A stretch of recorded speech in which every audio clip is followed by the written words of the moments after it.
अब देखते हैं लाइव इन्वेस्टिंग। सबसे पहले आपको जाना है प्ले स्टोर पे। जैसे ही प्ले स्टोर ओपन होता है, मेरे तो जैसे यहाँ पे सजेशंस में आ रहे हैं कुछ अकाउंट्स, बाकी आप सर्च कर सकते हैं किसी का भी। जैसे ग्रो ऐप है, ग्रो ऐप, आपको यहाँ पे इंस्टॉलेशन का ऑप्शन आएगा। मेरे पास ओपन का ऑप्शन आ रहा है क्योंकि मेरे पास ऑलरेडी ये ऐप है। मैं इसको ओपन पर क्लिक करूँगा। जैसे मैंने क्लिक किया, मेरा ऑलरेडी इस पर KYC हो रखा है। आपको KYC के लिए कुछ इसमें बेसिक डॉक्यूमेंट जैसे पैन, आधार अपडेट करने पड़ेंगे और आपका अकाउंट भी एक्टिवेट हो जाएगा। अब इसमें सबसे पहला ऑप्शन आ रहा है स्टार्ट SIP। इसका मतलब है आप SIP यहाँ से डायरेक्ट शुरू कर सकते हैं, या आप कुछ नीचे फंड देख सकते हैं। जैसे कुछ है high return SIP with 500 tax saving large cap, ये सारे SIP के प्रकार हैं।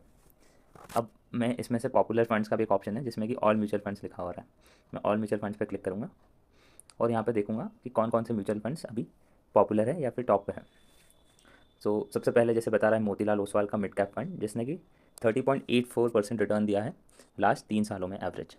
उसके बाद SBI PSU फंड है जिसने 32.63 का रिटर्न दिया है। ऐसे ही सारे रिटर्न, इसमें सारे रिटर्न्स मेंशन्ड है कौन कौन से फंड्स हैं। तो हम कोई एक फ़ंड खोल के उसकी डिटेल्स देखते हैं। जैसे ये है मोतीलाल ओसवाल का mid cap fund direct growth. अब इसमें आप देखेंगे कि दो ऐसे वर्ड्स हैं जिसमें थोड़ी एक्सप्लेनेशन की ज़रूरत है। जैसे फंड तक ठीक है, डायरेक्ट और ग्रोथ। सो इसका मीनिंग मैं एक बार समझा देता हूँ। डायरेक्ट फंड का मतलब है कि आप डायरेक्ट इन्वेस्ट करते हो उसमें, कोई भी ब्रोकर या फिर कोई भी कंपनी थर्ड पार्टी वो इसमें इन्वॉल्वमेंट नहीं रहता उसका। उससे क्या होता है कि आपका इसमें ब्रोकरेज बच जाती है, तो उनका एक्सपेंस बच जाता है। अगर ब्रोकर का आप डायरेक्ट AMC में, जो कि है AMC कंपनी जो ये फंड्स मैनेज करती है, उसमें इन्वेस्ट करते हैं, उससे आपकी ब्रोकरेज बचती है। उससे आपको ये फ़ायदा हो सकता है कि जहाँ पे कंपनी ब्रोकर आपको 10% रिटर्न प्रॉमिस कर रहा है या फिर उस रेंज का उसका पास परफॉर्मेंस रहा है, उसके हिसाब से आपका रिटर्न बढ़ जाएगा, शायद 10.5 मिल जाए एग्जाम्पल के लिए। वो डायरेक्ट फंड है जिसमें आप डायरेक्ट किसी भी म्यूचुअल फंड कंपनी को डायरेक्ट पैसे दे रहे हैं जो फंड्स मैनेज कर रही है, ना किसी ब्रोकर के थ्रू जा रहे हैं।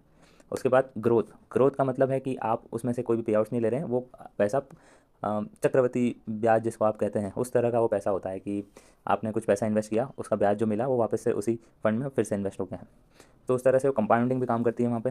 कंपाउंडिंग तो आप जानते ही होंगे कंपाउंडिंग है कि कंपाउंडिंग के बारे में आइंस्टाइन ने भी बोला है जैसे कि 8th wonder of the world है।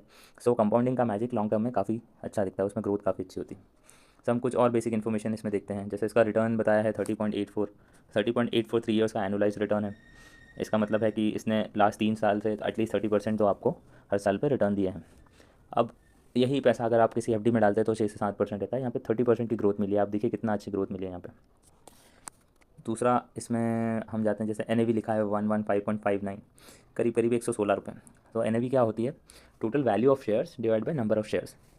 इसका मतलब क्या होता है कि अगर आपके पास 1,000 शेयर्स हैं, 1,000 वैल्यू के शेयर्स हैं और आप उसमें 100 शेयर्स हैं, तो एक शेयर जो हुआ वो 10 रुपये का हुआ, तो 10 रुपये उसकी NAV हो जाएगी। तो ये पूरे फंड के लिए है, जितने भी पूरा वैल्यू रहती है फंड की divided by number of share जितने उसमें हैं, तो वो NAV निकलती है। अब ये फंड जो है 5 स्टार रेटेड है, मतलब टॉप फंड है। इसमें मिनिमम SIP का अमाउंट जो है 500 है। आप न्यूनतम जो है 500 रुपये से शुरू कर सकते हैं। फंड साइज़ आप देखिए 26,421 करोड़।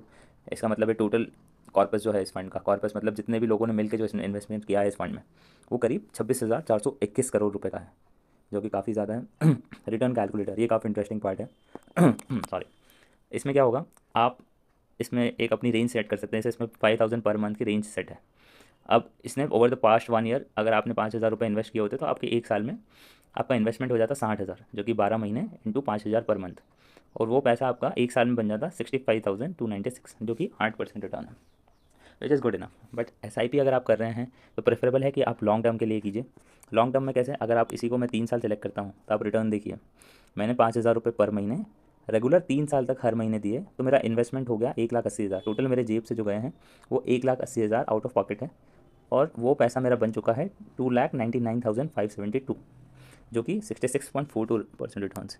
इसी को अगर मैं 5 साल पे देखूँ तो आप देखिए मैजिक कंपाउंडिंग का, मेरा इन्वेस्टमेंट हो जाता 3 लाख और मेरी उस इन्वेस्टमेंट की वैल्यू होती 7,31,305 रुपये, जो कि 143% का रिटर्न है।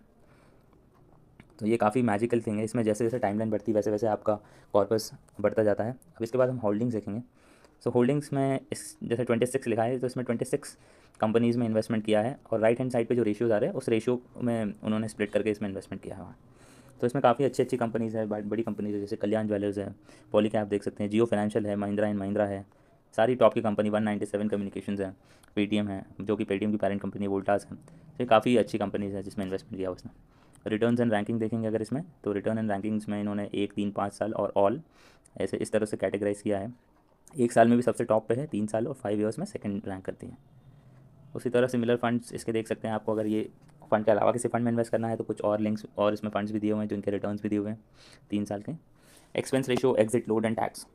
एक्सपेंस रेशियो मतलब जितना परसेंट, जैसे इसमें कई फंड मैनेजर्स रहेंगे जो आपका फंड मैनेज करेंगे, तो उनका एक्सपेंस रेशियो 0.66% है। मतलब उनका जो एक्सपेंसेस है फंड मैनेज करने में, ऑब्वियसली वो आपके फंड्स में से ही डिडक्ट करेंगे। तो इसका एक्सपेंस रेशियो जितना न्यूनतम हो, जितना कम हो, उतना ज़्यादा अच्छा, उतना आपको बेटर रिटर्न्स मिलते हैं। तो हमेशा आप अगर कोई फंड सेलेक्ट कर रहे हैं तो उसमें एक्सपेंस रेशियो ज़रूर देखिए। और फंड मैनेजमेंट पे जाते हैं तो फंड मैनेजमेंट में इसमें 2 फंड मैनेजर्स हैं, अजय खंडेलवाल और संतोष सिंह। इन सब की डिटेल्स पर्सनल भी दे रखी है इसमें कि उन्होंने क्या किया, उनकी प्रोफाइल क्या है, कौन कौन से फंड्स वो मैनेज करते हैं, ये सारी डिटेल्स आपको यहाँ मिल जाएगी। Fund house and investment objective, fund house जो है मोतीलाल ओसवाल खुद है, वो खुद ही मैनेज करता है ये कंपनी। इनकी टोटल एसेट्स 19th रैंक करती है इंडिया में, जैसे बताया है। ऐसी सारी डिटेल्स इसमें आपको मिल जाएगी ईजिली। काफ़ी यूज़र फ्रेंडली ऐप है, आप इसमें सारी डिटेल्स देख सकते हैं। और अब मैं जाऊँगा आगे, अगर मुझे यही एसआईपी करना है तो मैं कैसे कर सकता हूँ। तो आपको सिर्फ इस पर स्टार्ट एसआईपी पे क्लिक करना है, और फिर ये मेरी बैंक डिटेल्स और मंथ की एक डेट आ गई, मैं जिस दिन अपनी एसआईपी करना चाहता हूँ। तो ये जैसे ये जो डेट है इसके कोई सी भी आगे की, या फिर ये डेट आप सेलेक्ट करके अपना अमाउंट डाल सकते हैं। लेट्स से मैंने 500 रुपीज़ यहाँ पे सेलेक्ट किया। अब मैंने स्टार्ट एसआईपी पे क्लिक किया। अब एक ओटीपी आएगा मेरे फ़ोन पे, मैंने ओटीपी डाल दिया। उसके बाद मेरे पास डायरेक्ट पेमेंट की लिंक आ जाएगी। मेरे उसमें कुछ एरर दिखा रहा है, बट आप इसे सेलेक्ट करके अपना म्यूचुअल फंड बाय कर सकते हैं। Thank you so much. यही था एसआईपी का, आप किस तरह से निवेश कर सकते हैं। Thank you.